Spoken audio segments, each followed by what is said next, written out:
Section में हम लोग क्या पढ़ने वाले हैं, rules for reflection from spherical mirrors. Okay, यानी स्फेरिकल मिरर्स से जब रिफ्लेक्शन होगा तो वो किन किन रूल्स को फॉलो करते हुए होगा।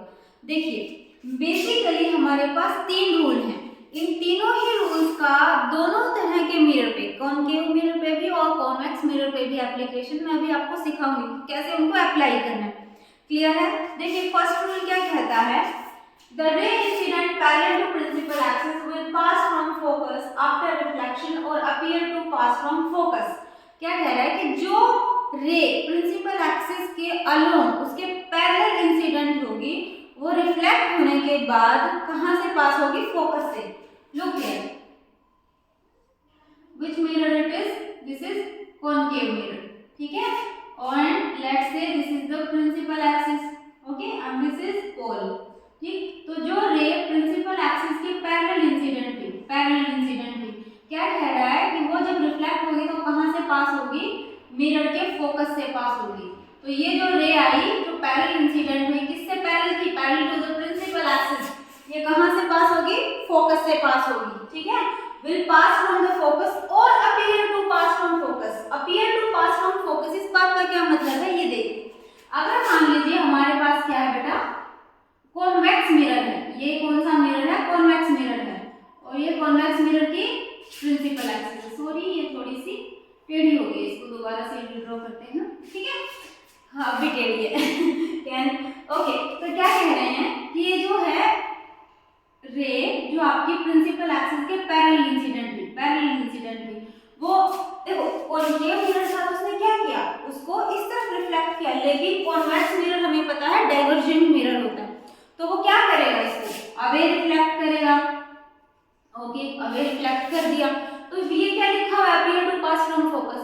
इस रिफ्लेक्टेड रे को अगर आप पीछे एक्सटेंड करेंगे, इस रिफ्लेक्टेड रे को अगर आप पीछे एक्सटेंड करेंगे तो ये आपको कैसा लगेगा, जैसे फोकस से आ रही है, means appear to pass from focus का मतलब आप समझ रहे हैं कि जो भी रे प्रिंसिपल एक्सिस के पैरेलल इंसिडेंट होगी वो रिफ्लेक्शन के बाद या तो सच में फोकस में से गुजरेगी जैसा कि कॉन्केव मिरर में होता है, या फिर ऐसा लगेगा कि फोकस में से आ रही है जैसा कॉन्वेक्स मिरर में होता है। जैसे कॉन्वेक्स मिरर का फोकस किस तरफ होता है, सुबह आपको समझाया था साइन कन्वेंशन कराने के बाद कि जो आपका फोकस है वो बिहाइंड द मिरर होता है, कॉन्वेक्स मिरर में पॉलिश्ड सरफेस की तरफ होता है उसका फोकस और सेंटर ऑफ कर्वेचर, ठीक है। तो इस रिफ्लेक्टेड रे को जब आप पीछे एक्सटेंड करेंगे तो ऐसा लगेगा जैसे वो फोकस में से पास हो रही है। तो आई होप आपको समझ में आया होगा appear to pass from focus का क्या मतलब है, यानी जो भी रे पैरेलल आएंगी वो फोकस में से या तो गुजरेंगी एक्चुअली में, या फिर फोकस में से आती हुई या फोकस में से गुजरती हुई हमें अपीयर होंगी, ऐसा हमें प्रतीत होगा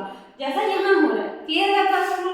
सेकंड रूल क्या कहता है, the ray coming from focus. अब यहाँ तो क्या थी, पैरेलल आ रही थी, यहाँ क्या कह रहे हैं कि जो फोकस में से इंसिडेंट हुई है, फोकस में से गुजरते हुए आई है, क्या कह रहा है, या फिर डायरेक्टेड टुवर्ड द फोकस, या फिर ऐसा है कि वो फोकस की तरफ डायरेक्टेड थी, उनके साथ क्या होगा, वो रे बाद में क्या हो जाएंगी, आफ्टर रिफ्लेक्शन क्या हो जाएंगी, पैरेलल हो जाएंगी। The ray coming from focus और directed towards the focus will become parallel to principal axis after reflection। Let's see here, समझिए ये एक बात क्या कह रहा है, suppose this is concave mirror, okay, और ये principal axis है, ये मान लीजिए हमारा फोकस है, तो कह रहा है कि जो रे फोकस में से आएगी, coming from focus मतलब ऐसे आ रही है, ठीक है, ये रे इंसिडेंट हुई फोकस में से आते हुए, तो क्या कह रहा है, वो बाद में क्या हो जाएगी, प्रिंसिपल एक्सिस के पैरेलल रिफ्लेक्ट होगी, यानी ये रे क्या हो जाएगी, पैरेलल टू प्रिंसिपल एक्सिस।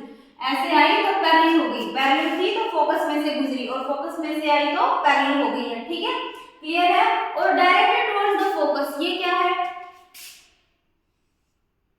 मान लीजिए कॉन्वेक्स मिरर है, अब कॉन्वेक्स मिरर में लाइट रे कहां से आएगी, ऑब्वियसली हमेशा रिफ्लेक्टिंग सरफेस से आएगी, ठीक है, रिफ्लेक्टिंग सरफेस से आएगी, लेकिन इसका फोकस तो कहां है, पीछे की तरफ है, पीछे की तरफ से लाइट रे आएगी नहीं, पीछे तो कैसा है, पॉलिश्ड सरफेस है, तो क्या है, मान लीजिए इसका फोकस यहाँ है, तो कोई लाइट रे अगर ऐसे आए किस तरीके से कि अगर ये एक्सटेंड करती तो ये कहां जाके मीट होती, फोकस पे, तो इसका मतलब ये किस तरफ डायरेक्टेड थी, इसकी डायरेक्शन किस तरफ डायरेक्टेड थी, फोकस की तरफ डायरेक्टेड थी ना।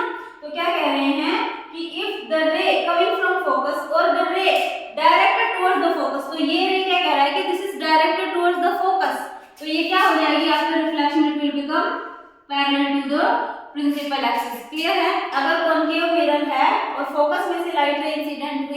तो बाद में पैरेलल हो जाएगी। और अगर कॉन्वेक्स मिरर है और फोकस की तरफ आ रही थी, फोकस की तरफ आ रही थी, तो भी क्या हो जाएगी, पैरेलल हो जाएगी। फोकस की तरफ क्यों आ रही थी, देखो क्योंकि अगर इसको एक्सटेंड करते हैं तो वो जाके फोकस में मीट हो रही है, फोकस की तरफ थी उसकी डायरेक्शन। क्लियर है सेकंड रूल।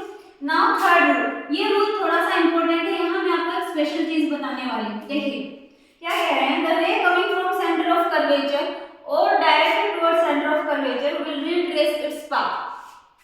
समझेंगे, मान लीजिए हमारे पास क्या है, कॉनकेव मिरर। क्लियर है, ये क्या है, कॉनकेव मिरर है, ये अपनी प्रिंसिपल एक्सिस है, ये सपोज कीजिए सेंटर ऑफ कर्वेचर है।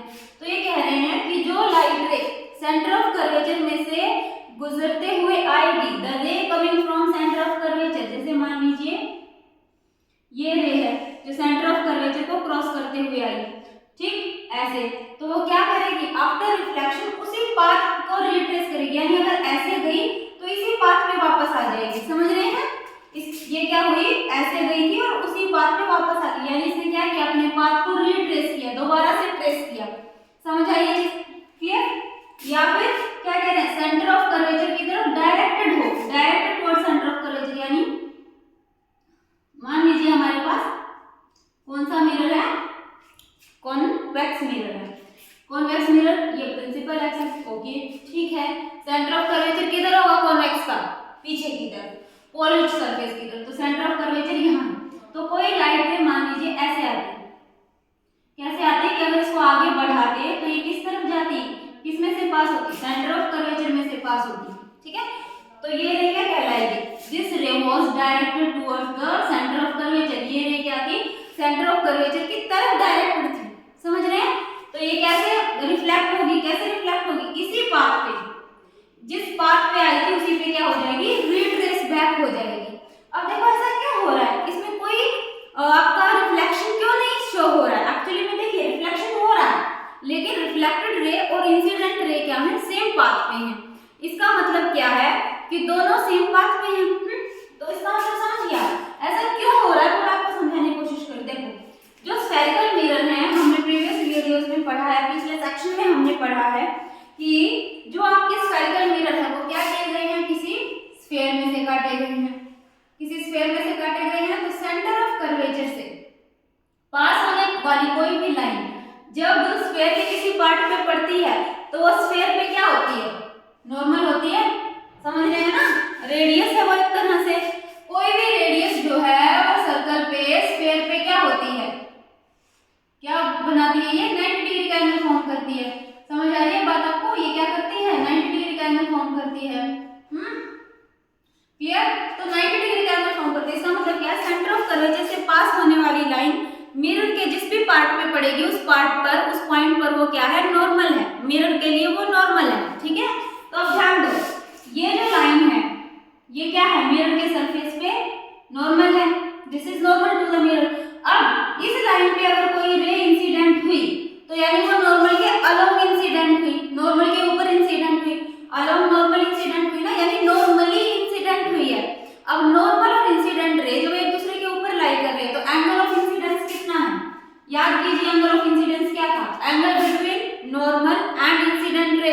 क्लियर है, अब नॉर्मल के अलोंग ही रे इंसिडेंट हो रही है, क्यों हो रही है, क्योंकि सेंटर ऑफ कर्वेचर से पास होकर मिरर के किसी भी पार्ट पे पड़ने वाली लाइन क्या होती है, मिरर के उस पॉइंट पे, उस पार्ट पे क्या होती है, नॉर्मल ही होती है। और जो incident ray centre of curvature से पास हो रही है, इसका मतलब वो मिरर सरफेस पे क्या है बच्चों, नॉर्मल है। तो नॉर्मल है, इसका मतलब क्या है, इंसिडेंट रे और नॉर्मल के बीच में एंगल क्या है, 0 डिग्री। क्लियर, नॉर्मल और इंसिडेंट रेज अगर एक ही लाइन के अलोंग है, यही तो आपका देखो यहाँ समझिए आप, ये आपका सेंटर ऑफ कर्वेचर। अगर मुझे मिरर के किसी भी पॉइंट पे नॉर्मल ड्रॉ करना हो तो सेंटर ऑफ कर्वेचर से उस पॉइंट पे क्या करूंगी, एक लाइन ड्रॉ कर दूंगी, ये क्या होगा, उस पॉइंट के लिए क्या एक्ट करेगा, नॉर्मल की तरह एक्ट करेगा। अगर एक रे ऐसे जा रही है कि सेंटर ऑफ कर्वेचर से पास होते हुए मिरर के किसी पार्ट पे पड़ रही है, तो यानी मिरर के उस पार्ट पर वो नॉर्मल है, और नॉर्मल और इंसिडेंट रे के बीच का एंगल फिर क्या हो जाएगा, 0 डिग्री। अगर इंसिडेंट एंगल 0 डिग्री है, एंगल ऑफ इंसिडेंस 0 डिग्री है, तो एंगल ऑफ रिफ्लेक्शन भी कितना होगा, second law of reflection remember. तो एंगल ऑफ रिफ्लेक्शन किसके equal is equal to angle R. अगर एंगल आई 0 है तो एंगल आर भी 0 डिग्री होगा। इसीलिए रिफ्लेक्टेड रे भी फिर क्या करेगी, नॉर्मल के अलोंग ही रिफ्लेक्ट होगी। समझ आ रही है चीज आपको? ठीक है, ये चीज समझ आई कि अगर इंसिडेंस का एंगल 0 डिग्री है तो एंगल ऑफ रिफ्लेक्शन भी 0 होगा। तो इसीलिए रिफ्लेक्टेड रे भी क्या करेगी, नॉर्मल के अलोंग ही रिफ्लेक्ट होगी। सेम चीज यहाँ है। अगर मान लीजिए मिरर के किसी भी पार्ट पे मुझे नॉर्मल ड्रॉ करना है तो मैं क्या करूंगी, उस पार्ट पे सेंटर ऑफ कर्वेचर से एक लाइन खींच दूंगी। फॉर एग्जांपल मुझे कहा गया कि यहाँ कोई पॉइंट है, लेट्स से P। चलो P क्योंकि हम पोल को बोलते हैं, इस पॉइंट का नाम हम रख देते हैं फॉर एग्जांपल M। ठीक है, कहा गया कि M के ऊपर आप क्या कीजिए, नॉर्मल ड्रॉ कीजिए। अब नॉर्मल कैसे ड्रॉ करना है, ध्यान रखना है। कभी भी मिरर पे, स्फेरिकल मिरर के ऊपर जब भी नॉर्मल ड्रॉ करना हो तो हमें क्या करना है, सेंटर ऑफ कर्वेचर से एक लाइन खींच देनी है। ठीक है, सेंटर ऑफ कर्वेचर से जो लाइन खींची गई वो क्या है, नॉर्मल है। ठीक, अब मान लो कोई लाइट रे है जो ऐसे इंसिडेंट हुई, इसका मतलब ये किधर जाती, सेंटर ऑफ कर्वेचर की तरफ जाती। सेंटर ऑफ कर्वेचर की तरफ जाने का मतलब क्या है कि ये लाइट रे क्या है, मिरर पे नॉर्मल है। तो इंसिडेंट रे जो नॉर्मल के अलोंग ही है तो एंगल ऑफ इंसिडेंस क्या हो जाएगा, 0 डिग्री, क्योंकि उसी लाइन पे नॉर्मल लाई कर रहा है, उसी लाइन पे आपकी इंसिडेंट रे लाई कर रही है, तो एंगल आई 0। अगर एंगल आई 0 तो एंगल आर को भी तो 0 होना पड़ेगा, सेकंड लॉ फॉलो करना पड़ेगा। ठीक, और अगर एंगल आर को भी 0 होना है तो क्या होगा, नॉर्मल के अलोंग ही रिफ्लेक्ट हो जाएगी। क्लियर है ये तीनों रूल? आई होप ये तीनों रूल आप लोगों को क्लियर है। अगर आपको कुछ भी डाउट है let me know in the comment section. Okay okay students, 3 main rules मैंने आपको बताए हैं। कौन कौन से बताएं? अगर इंसिडेंट रे पैरेलल आती है स्फेरिकल मिरर की तरफ तो वो बाद में फोकस से गुजरेगी।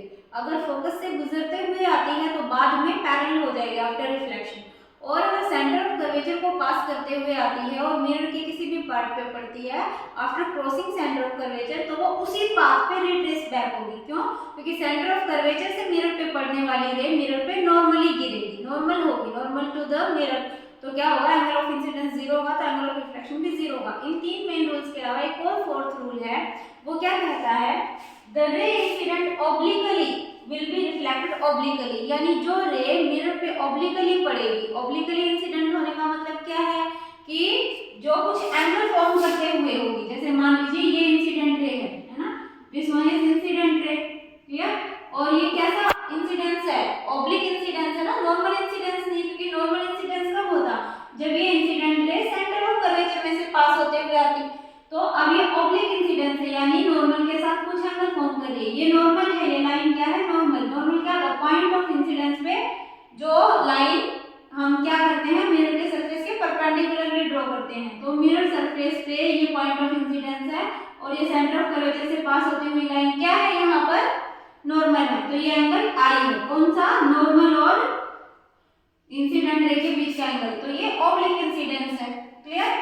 अगर कोई रे ऑब्लिकली इंसिडेंट हुई तो वो रिफ्लेक्टेड भी कैसे होगी, ऑब्लिकली होगी। तो देखो ये जिस एंगल पे इंसिडेंट हुई वही एंगल फॉर्म करते हुए, यानी ऑब्लिकली इंसिडेंट हुई तो ऑब्लिकली ही ये क्या हो जाएगी, रिफ्लेक्ट हो जाएगी। आई समझ में बात, this one is reflected ray. तो ये 4 मेन रूल्स हैं कि जो रे ऑब्लिकली आएगी वो ऑब्लिकली रिफ्लेक्ट होगी, जो पैरेलल आएगी वो फोकस में से गुजरेगी या फोकस में से गुजरती हुई दिखाई देगी, जो फोकस की तरफ डायरेक्टेड होगी या फोकस में से आएगी वो बाद में पैरेलल हो जाएगी, सेंटर ऑफ कर्वेचर में से आएगी या सेंटर ऑफ कर्वेचर की तरफ डायरेक्टेड होगी, वो अपने पाथ को रिट्रेस करेगी। ओके, अब हम लोग डिस्कस करने वाले हैं इमेज फॉर्मेशन। बस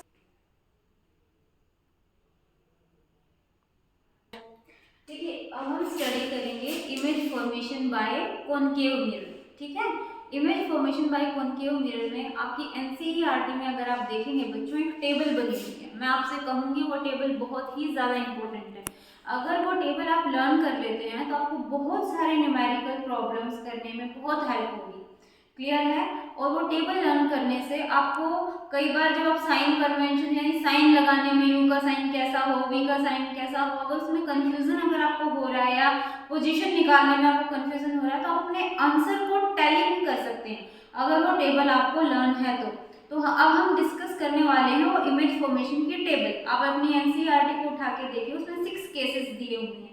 एक्चुअली में ये इमेज फॉर्मेशन की टेबल किस बारे में बात कर रही है, ये बताती है कि मान लीजिए मेरे पास एक कॉनकेव मिरर है और उस कॉनकेव मिरर के सामने अगर ऑब्जेक्ट अलग अलग पोजीशन पर रखी हुई है तो क्या होगा कि वो उसकी इमेज कहाँ कहाँ फॉर्म होगी वो सब उस में पता लगता है।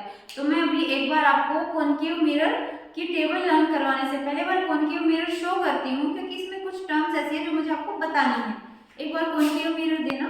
ओके, जैसे बच्चों ये कॉनकेव मिरर देखिए, मैं आपको क्या दिखा रही हूँ। फर्स्ट केस देखिए, फर्स्ट केस में क्या लिखा हुआ है कि पोजीशन ऑफ ऑब्जेक्ट। इस टेबल के अंदर हमारे पास 4 कॉलम है। फर्स्ट कॉलम क्या बता रहा है कि ऑब्जेक्ट कहाँ रखी हुई है मिरर के सामने। सेकंड कॉलम बता रहा है कि उस ऑब्जेक्ट की इमेज की पोजीशन कहाँ है, और थर्ड कॉलम बता रहा है कि इमेज किस साइज की बन रही है, यानी ऑब्जेक्ट से बड़ी बन रही है, ऑब्जेक्ट के बराबर साइज की बन रही है, या ऑब्जेक्ट से छोटे साइज की बन रही है। और फोर्थ क्या बता रहा है, नेचर। नेचर क्या है इमेज का? नेचर से आप मतलब समझ रहे हैं कि जो इमेज बन रही है वो रियल इन्वर्टेड है या वर्चुअल इरेक्ट है। देखिए इमेज दो तरीके की दिखती है आपको, एक तो कैसे है, सीधी, जैसे आप प्लेन मिरर में सुबह सुबह देखते हैं तो आपको अपना फेस ऐसे सीधा दिखता है, सर ऊपर ही दिखता है, पैर नीचे ही दिखते हैं, है ना। ऐसा नहीं दिखता ना कि पैर ऊपर है और सर नीचे। तो वो इमेज क्या कहलाती है, इरेक्ट। इरेक्ट का मतलब है सीधा, इरेक्ट एक इंग्लिश वर्ड है, ठीक है। और सीधी इमेज हमें कब दिखती है, जब इमेज वर्चुअल हो, है ना। Virtual images are always erect, ये पॉइंट आप याद रखिए। वर्चुअल इमेज हमेशा कैसी होगी, इरेक्ट होगी, और जो रियल इमेज होगी वो हमेशा इन्वर्टेड यानी उल्टी होगी। क्लियर है। तो कॉनकेव मिरर आपको पता है कैसा मिरर है बच्चों, कन्वर्जिंग मिरर है। कन्वर्जिंग मिरर कैसा मिरर होता है, जो लाइट रेज को आफ्टर रिफ्लेक्शन मीट करवाता है। तो मीट यानी वो एक्चुअली में मीट हो रही है, जब दो या दो से ज्यादा लाइट रेज एक्चुअली में मीट होंगी जिस भी पॉइंट पे, वहां वो रियल इमेज क्रिएट कर देंगी। समझ आ रही है बात, ठीक है। ऐसे ही कॉन्वेक्स मिरर क्या है, डाइवर्जिंग मिरर है। तो इसमें पड़ने वाली लाइट रेज को ये क्या करता है, दूर दूर भेजता है। तो क्या वो एक्चुअली में कभी मिल सकते हैं, कभी नहीं मिलेंगे। उनको हमें कैसे मिलाना पड़ेगा, मिरर के पीछे एक्सटेंड करके, तो वो वर्चुअल इमेज फॉर्म होगी। बिहाइंड द मिरर जो भी इमेज फॉर्म होती है वो कैसी होती है, वर्चुअल, और वर्चुअल हमेशा सीधी दिखती हैं। क्लियर है। इसका मतलब प्लेन मिरर हमेशा कैसी इमेजेस बना रहा है, वर्चुअल एंड इरेक्ट, जबकि कॉनकेव मिरर दोनों टाइप की इमेजेस बना सकता है, real inverted and virtual erect. Clear. देखिए फर्स्ट केस क्या कह रहा है, एट इंफिनिटी ऑब्जेक्ट की पोजीशन कहाँ है, इंफिनिटी पे है। समझ रहे हैं। अब इंफिनिटी से बच्चे कंफ्यूज होते हैं कि इंफिनिटी का हमें कैसे पता, हम इंफिनिटी पे ले जाके ऑब्जेक्ट को कैसे रख सकते हैं। तो ये इंफिनिटी का मतलब ये नहीं है कि हमें उस डिस्टेंस का पता ही नहीं है। इंफिनिटी हम किस चीज को मान लेंगे, देखिए मिरर का जो साइज है ना, अब मिरर की जो फोकल लेंथ है, अब जैसे छोटा अपर्चर का मिरर है, छोटे साइज का मिरर है, तो उसकी फोकल लेंथ भी छोटी होगी। तो इसकी फोकल लेंथ के कंपैरिजन में जो डिस्टेंस ज्यादा लंबी हो, ठीक है, मान लीजिए इसकी focal length for example 10 centimetre है ना, 10 सेंटीमीटर यहाँ तक आ जाएगा।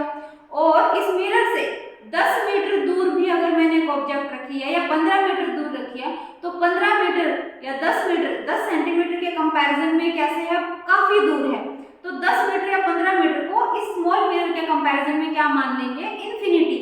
यानी इस मिरर से अगर 15 मीटर दूर, 20 मीटर दूर, 50 मीटर दूर या 100 मीटर दूर कोई ऑब्जेक्ट रखी हुई है, तो क्या कंसीडर किया जाएगा कि इस मिरर के लिए वो ऑब्जेक्ट कहाँ रखी हुई है, इन्फिनिटी पे। क्लियर है आपको। इन्फिनिटी का मतलब ये नहीं है कि जिस डिस्टेंस को हम मेजर नहीं कर सकते, इसका मतलब सिर्फ इतना है कि स्मॉल अपर्चर के मिरर की फोकल लेंथ में कमी होती है। तो उस मिरर की फोकल लेंथ के कंपैरिजन में अगर हम ज्यादा दूरी पर एक ऑब्जेक्ट को रख दें, तो उस मिरर के लिए वो कैसे कंसीडर की जा सकती है कि जैसे कि ऑब्जेक्ट आपकी कहाँ है, इन्फिनिटी पे रखी है। तो ऐसी ऑब्जेक्ट जो डिस्टेंट ऑब्जेक्ट है, क्लियर है, जो डिस्टेंट ऑब्जेक्ट है वो क्या मानी जाएगी कि वो इन्फिनिटी पे है। इन्फिनिटी पे रखी हुई ऑब्जेक्ट की इमेज ये मिरर कहाँ क्रिएट करेगा, इसके फोकस पे। इसके फोकस पे कहाँ होता है इसका फोकस, इसके सामने होता है। कॉनकेव मिरर है ये जो मैं अभी आपको शो कर रही हूँ। क्लियर है। कैसे होगी वो, पॉइंट साइज एकदम हाईली डिमिनिश्ड, डिमिनिश्ड मतलब छोटा, छोटी इमेज बनेगी, और रियल एंड इन्वर्टेड। देखिए आप फर्स्ट केस की फिगर मैंने यहाँ ड्रॉ कर रखी है, आप सभी को दिख रहा है। ये जो लाइट रेज है, दिस अपर रे एंड दिस लोअर रे, सॉरी, ये इंफिनिटी से आ रही है बच्चों, इंफिनिटी से आने वाली, फ्रॉम इंफिनिटी, इंफिनिटी से आने वाली लाइट रेज या इंफिनिटी को जाने वाली लाइट रेज हमेशा क्या होंगी, आपस में पैरेलल होंगी। क्लियर है। तो पैरेलल लाइट रेज आएगी इंफिनिटी पे। अगर एक ऑब्जेक्ट रखी है तो कैसी लाइट रेज आएगी, पैरेलल। तो ये लाइट रेज जो पैरेलल आई, अभी आपको रूल पढ़ाए थे, वो कहां से जाएगी आफ्टर रिफ्लेक्शन, सॉरी,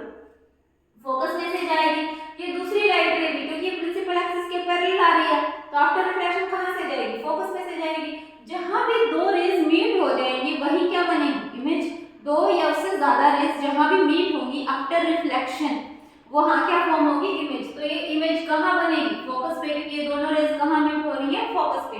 तो जो ऑब्जेक्ट इंफिनिटी पे रखी हुई है उसकी इमेज कहाँ बन रही है, फोकस पे। और फोकस पे देखिए पॉइंट साइज इमेज बनेगी। पॉइंट साइज का मतलब क्या है कि ऑब्जेक्ट के साइज के कंपैरिजन में बहुत छोटे साइज की इमेज बनेगी। क्लियर है। और देखो ये लाइट रेज एक्चुअली में मिल रही हैं या हमने उन्हें मिलवाया है एक्सटेंड करके, एक्चुअली में मिल रही है ना, खुद मिल रही है। एक्चुअली में मीट होंगी तो यानी रियल में मीट हुई तो कैसी इमेज बनेगी, रियल एंड इन्वर्टेड। ये जो इमेज बनेगी ये रियल है। क्यों रियल है, क्योंकि after reflection light rays real में मीट हो रही हैं। और रियल इमेज मैंने अभी आपको बताया हमेशा उल्टी होती है, रियल के साथ हमेशा क्या वर्ड मिलेगा, इन्वर्टेड, रियल एंड इन्वर्टेड। तो फर्स्ट केस क्लियर है। अगर ऑब्जेक्ट इंफिनिटी पे है तो उसकी इमेज कॉनकेव मिरर कहाँ फॉर्म करेगा, उसके फोकस पे। क्लियर है। फोकस पे फॉर्म इमेज कैसी होगी, बहुत छोटे साइज की होगी। नेचर में कैसी होगी, रियल और इन्वर्टेड होगी। First case done. Okay set. Okay first case के बाद हम लोग बात करते हैं सेकंड केस। देखिए सेकंड केस में क्या है, आपकी ऑब्जेक्ट जो है वो इंफिनिटी पे नहीं है लेकिन बियॉन्ड सी है, यानी इंफिनिटी से थोड़ा आगे आ गई है। जैसे ये मिरर है, इसका फोकस यहाँ है तो इससे डबल दूरी पे इसका सेंटर ऑफ कर्वेचर होगा, क्योंकि छोटा मिरर है। तो इस सेंटर ऑफ कर्वेचर से बियॉन्ड का मतलब उससे परे है, यानी अगर यहाँ सेंटर ऑफ कर्वेचर है तो इससे आगे इधर है ऑब्जेक्ट, तो क्या कहलाएगी, दैट इज बियॉन्ड सी। अगर आपकी ऑब्जेक्ट बियॉन्ड सी है, ठीक है, तो इंफिनिटी से तो ये पास में है। आप एक ट्रेंड यहाँ देखेंगे, पहले बहुत दूर थी, इंफिनिटी पर थी, अब इंफिनिटी से थोड़ा नजदीक आ गई है, यानी मिरर की तरफ आई है। और कहाँ है, बियॉन्ड सी है। क्लियर है। बियॉन्ड सी यानी सी से अब भी पीछे ही है। क्लियर है। तो यहाँ अगर बियॉन्ड सी है तो इमेज कहाँ फॉर्म होगी, between C and F, between C and F. Let's see here, मान लीजिए ये हमारा एफ है, ठीक, और ये सी है, समझ आई बात। और ये अपनी ऑब्जेक्ट रखी है, तो ये कहाँ रखी है, बियॉन्ड सी, सी से परे। ठीक है। यहाँ से एक रे हमने ये इंसिडेंट करा, ये रे पैरेलल थी, तो ये आफ्टर रिफ्लेक्शन कहाँ से पास हो रही है, फोकस से। ठीक है, आफ्टर रिफ्लेक्शन ये लाइट रे फोकस से पास हुई। दूसरी एक रे हमने जो इंसिडेंट करवाई वो कहाँ से इंसिडेंट हुई है, centre of curvature, centre of curvature से पास होकर मिरर पे जो रे पड़ेगी वो कैसे रिफ्लेक्ट होगी, उसी पाथ पे रिट्रेस होगी। तो इसी पाथ पे ये रिट्रेस हो गई। तो ये दोनों रेस कहाँ मिल रही हैं, सी और एफ के बीच में। ये जो ब्लू आपको ऑब्जेक्ट की इमेज जो है वो ब्लू से मैंने शो की हुई है, ए डैश बी डैश। और आप देख रहे हैं इसका साइज कैसा है, डिमिनिश्ड है। ऑब्जेक्ट जो ए बी थी उससे ए डैश बी डैश कैसी है, छोटी है, डिमिनिश्ड बनी, रियल और इन्वर्टेड बनी, उल्टी बन रही है। क्लियर है। ठीक। अब थर्ड केस, अब देखिए ये F ये C पहले C से परे थी, अब थोड़ा और नजदीक आई मिरर के, कहाँ रख दिया है, एट C पे रख दिया हमने। समझ रहे हैं। ये केस आपको स्पेशली ध्यान देने का है। C का मतलब क्या है, मिरर से कितनी दूर है, मिरर से रेडियस ऑफ कर्वेचर जितनी दूर है ना, क्योंकि पोल और सेंटर ऑफ कर्वेचर, C क्या होता है, सेंटर ऑफ कर्वेचर। पोल और सेंटर ऑफ कर्वेचर के बीच की दूरी रेडियस ऑफ कर्वेचर है। तो अगर किसी न्यूमेरिकल में कहा जाए कि एक कॉनकेव मिरर है ना, और उसकी रेडियस ऑफ कर्वेचर 20 सेंटीमीटर है और उसके सामने ऑब्जेक्ट 20 सेंटीमीटर पर रखी है, इसका मतलब ऑब्जेक्ट कहाँ रखी हुई है, एट सी रखी हुई है। ठीक है। और जो ऑब्जेक्ट सी पर रखी होती है उसकी इमेज भी सी पर बनती है ना। ये केस आपको स्पेशली ध्यान देना, तो इसलिए यहाँ इमेज डिस्टेंस निकालने की जरूरत नहीं है। अगर सी पर ऑब्जेक्ट रखी है तो जो ऑब्जेक्ट डिस्टेंस है उतनी ही इमेज डिस्टेंस है। तो सी पे रखी हुई ऑब्जेक्ट की इमेज कॉनकेव मिरर सी पे ही बनाएगा।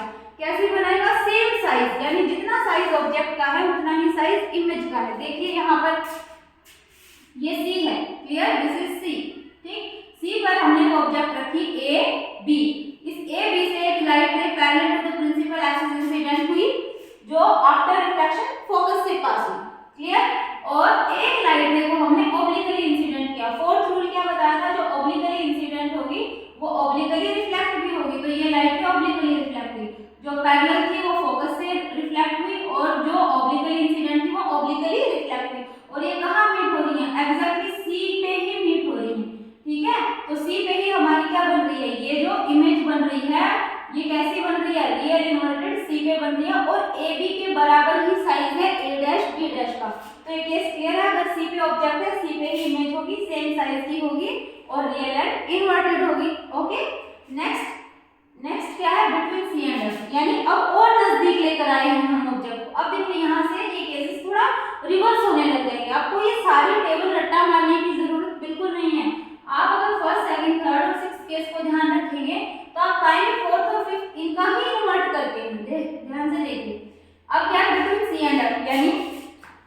ये पोल, इसके आगे यहाँ फोकस, इसके आगे यहाँ सी।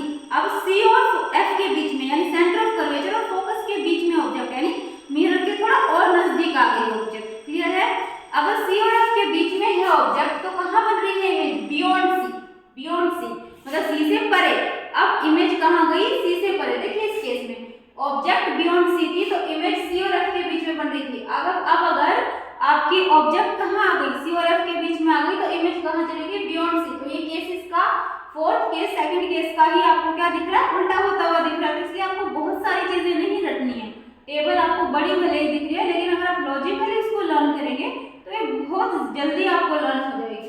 तो सी और एफ के बीच में अगर ऑब्जेक्ट है तो इमेज कहाँ बनेगी? बियॉन्ड सी बनेगी। साइज में एनलार्ज बनेगी और रियल एंड इन्वर्टेड। देखिए ये fourth case, this is C, this is F और इस सी और एफ के बीच में ये ए बी क्या है? अपनी ऑब्जेक्ट रखी हुई है। इस ए बी ऑब्जेक्ट से कोई भी दो रे हमें इंसिडेंट करनी है, कम से कम दो रे अपने को इंसिडेंट करनी है। एक रे ये जा रही है जो पैरेलल है तो आफ्टर रिफ्लेक्शन कहाँ से पास हो रही है? फोकस से, फोकस से पास हो रही है। ठीक है, दूसरी रे फोकस से इंसिडेंट हुई तो बाद में क्या हो जाएगी? Parallel to the principal axis. और ये दोनों रिफ्लेक्टेड रे कहाँ मीट हो रही हैं? सी से इस तरफ, सी से बियॉन्ड। ठीक है, और ये जो इमेज बनी वो कैसी बनी है? ऑब्जेक्ट से बड़ी बन रही है और रियल और इन्वर्टेड बन रही है। क्लियर है fourth case? Now case number 5। देखो एट एफ ऑब्जेक्ट कहाँ आ गई? और नजदीक आ गई मिरर के, फोकस पे आ गई। ठीक है, अब जब ये फोकस पे रख दी तो कहाँ बन रही है इमेज? इन्फिनिटी पे। देखो फर्स्ट केस अगर ऑब्जेक्ट इन्फिनिटी पे थी तो इमेज फोकस पे थी। अब फिफ्थ केस में क्या हो रहा है? अगर ऑब्जेक्ट एफ पे है तो इमेज इन्फिनिटी पे पहुंच गई। मैंने अभी आपको बताया था कि इन्फिनिटी से आने वाली और इन्फिनिटी पे जाने वाली लाइट रेज कैसी होंगी? पैरेलल। समझ रहे हैं? इन्फिनिटी पे जाने वाली लाइट रेज भी क्या होती है? पैरेलल। क्योंकि इन्फिनिटी पे ऑब्जेक्ट को हम इन्फिनिटी पे इमेज को हम कैसे शो करेंगे? हमें इमेज को शो करना ही नहीं है, हमें क्या करना है? फिफ्थ केस देखिए, हमने फोकस के ऊपर ऑब्जेक्ट रख दी, suppose this is object A B. ठीक है, और इस ऑब्जेक्ट से हमें क्या करना है? दो लाइट रेज को मिरर सरफेस पे इंसिडेंट करवाना है। एक रे मैंने पैरेलल इंसिडेंट करवाई जो बाद में फोकस से होकर गुजरेगी और दूसरी ऑब्लिकली इंसिडेंट की तो ऑब्लिकली रिफ्लेक्ट होगी। बस ये दोनों रेज को क्या शो करना है कि वो पैरेलल है। तो क्या अज्यूम किया जाता है? पैरेलल लाइंस कहाँ मिलती है? मैथ्स में भी आप पढ़ते हो, it is assumed that parallel lines will meet at infinity. तो ऐसा ही यहाँ है कि फोकस पे जो ऑब्जेक्ट रखी है उससे आने वाली लाइट रेज को इस तरीके से रिफ्लेक्ट करना है कि वो एक दूसरे के पैरेलल हों। ठीक है, तो अब हम क्या मानेंगे कि ये दोनों पैरेलल रेज कहाँ जाकर मीट होंगी? इन्फिनिटी पे। और जहां जाके रेज मीट होंगी वही क्या बनेगी? क्या बनेगी? इमेज बनेगी। अभी समझा है ना? जहां भी दो या दो से ज्यादा रेज आपकी आफ्टर रिफ्लेक्शन मीट होती हैं वही क्या बनती है? इमेज, या फिर मीट होती हुई दिखती हैं। तो ये जो इमेज है ये कहाँ बन रही है? इन्फिनिटी टू इन्फिनिटी का मतलब है कि ये लाइट रेज इन्फिनिटी पर जा रही है। क्लियर? इस केस में साइज कैसा है? हाईली एनलार्ज्ड, बहुत बड़े साइज की बनेगी। और कैसी बनेगी? Real and inverted, real and inverted. Last case, ये वाला केस स्पेशल केस है। क्यों स्पेशल है बच्चों? क्योंकि ये सिंगल ऐसा केस है जब concave mirror virtual and erect image बनाते हैं। देखिए वर्चुअल एंड इरेक्ट कौन सा केस है ये? आप देख रहे हैं हम ऑब्जेक्ट को पास और करीब लेकर आ रहे हैं मिरर के, समझ रहे हैं? तो अब और कितना पास लेकर आए? एफ पे तो हमने रख दिया, एफ यहाँ था, तो हम ऑब्जेक्ट को और कहाँ रख सकते हैं? देखिए यहाँ between F and P, F और पी के बीच में रख सकते हैं। समझ में आ रही है? यानी फोकस से भी आगे और पोल के पीछे, मतलब पोल से थोड़ा आगे, यानी फोकस और पोल के बीच में। ठीक है, जैसे ये फोकस है और यहाँ पोल है तो इनके भी बीच में हमने ऑब्जेक्ट को रख दिया। अगर इतना करीब रख दिया कि वो फोकस और पोल के बीच में आ गई, जैसे ये फोकस है और ये क्या है? पोल है। फोकस और पोल के बीच में हमने ये ऑब्जेक्ट ए बी रख दी है, ए बी रख दी है। तो अब क्या होगा? इससे जो लाइट रेज इंसिडेंट हुई, ये जो लाइट रेज ये पैरेलल इंसिडेंट हुई, ये फोकस में से गई। जो ऑब्लिकली इंसिडेंट हुई ये ऑब्लिकली रिफ्लेक्ट हुई। अब ये दोनों रिफ्लेक्टेड लाइट रेज जो है ये क्या है? पैरेलल नहीं है, कन्वर्जिंग भी नहीं है। आप देख रहे हैं कैसा ट्रेंड शो कर रही है? ये जितना आगे आगे जाएंगी उतना एक दूसरे से दूर दूर दूर हटती जाएंगी, तो ये डाइवर्ज हो रही है। तो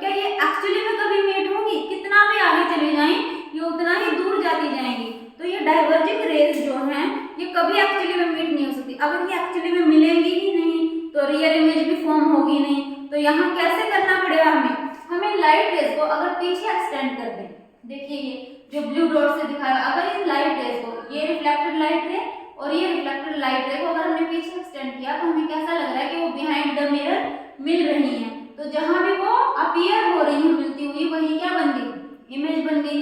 इमेज कैसी बनी, सीधी बनी।